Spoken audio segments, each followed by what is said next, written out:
विश्वविद्यालय के सबसे प्रतिष्ठित कॉलेजों में शुमार लेडी श्री राम कॉलेज की एक छात्रा ने कथित तौर पर आत्महत्या कर ली। वहीं कांग्रेस के पूर्व अध्यक्ष राहुल गांधी ने सोमवार को आरोप लगाया कि केंद्र की भाजपा सरकार ने नोटबंदी और देशबंदी से अनगिनत घर उजाड़ दिए। उन्होंने छात्रा के परिजनों के प्रति संवेदना भी जताई।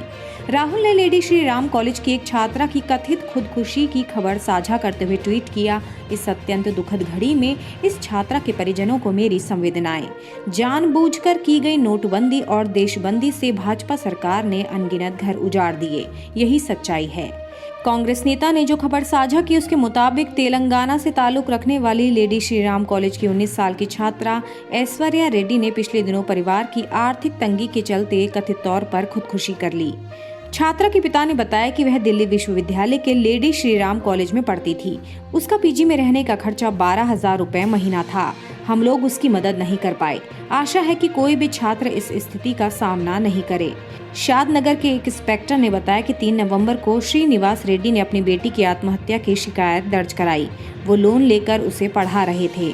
उनकी बेटी को लगने लगा था कि वो उन पर बोझ है। सुसाइड नोट में उनकी बेटी ने लिखा कि कोई भी उसकी मौत का जिम्मेदार नहीं है, उसने आर्थिक तंगी की वजह से ये कदम उठाया। जम्मू कश्मीर की पूर्व मुख्यमंत्री और पीडीपी प्रमुख महबूबा मुफ्ती ने बड़ा बयान दिया है।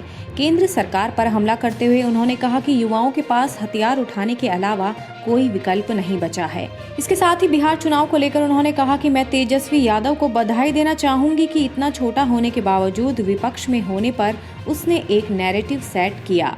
बिहार में आज रोटी, कपड़ा, रोजी, मकान का नारा है।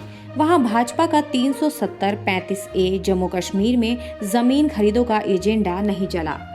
आज इनका वक्त है, कल हम सब का वक्त आएगा और वही होगा जो ट्रंप के साथ हुआ है। महबूबा मुफ्ती ने कहा कि अनुच्छेद 370 हटाने के बाद कश्मीर से भी ज्यादा हालात भाजपा सरकार ने जम्मू में खराब कर दिए हैं। उन्होंने कहा जम्मू कश्मीर और लद्दाख के लोगों का रोजगार और भूमि पर से हक भी छीन लिया गया है। दूध की नदियां बहाने की बातें करने वाली भाजपा सरकार जम्मू कश्मीर के संसाधनों को लूटने के अलावा यहां के लोगों की जमीन, रोजगार भी छीन रही है।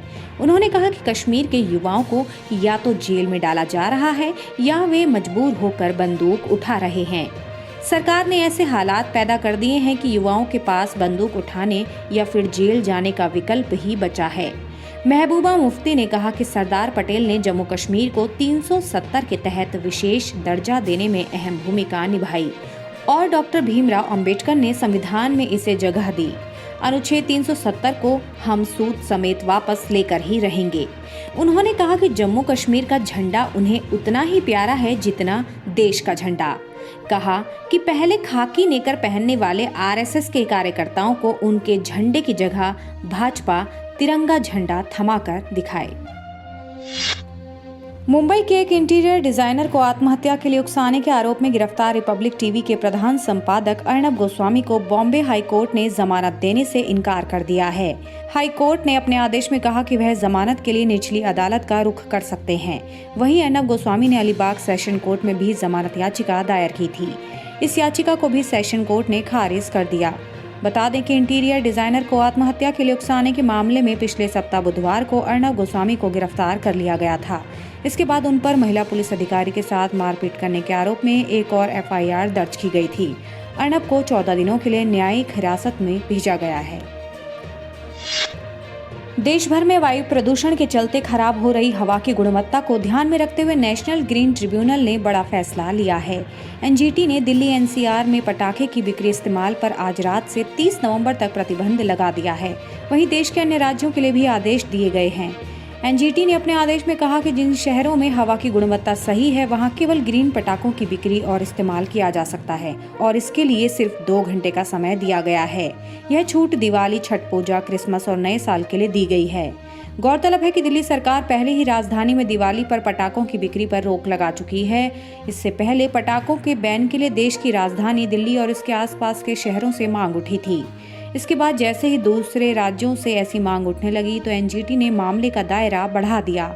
इसके बाद इसमें देश के सभी राज्यों और केंद्र शासित प्रदेशों को शामिल किया गया। बता दें कि इससे पहले एनजीटी ने एक याचिका पर सुनवाई करते हुए 4 राज्यों और पर्यावरण मंत्रालय को नोटिस भेजा था। इस नोटिस में पटाखों पर प्रतिबंध वाली याचिका पर इन राज्यों से जवाब मांगा गया था।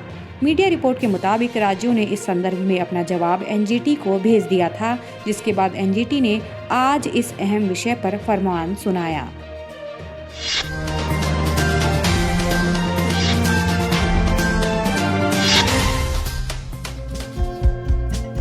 हमारे चैनल को लाइक, शेयर और सब्सक्राइब जरूर करें और नई अपडेट्स के लिए बेल आइकन दबाना ना भूलें।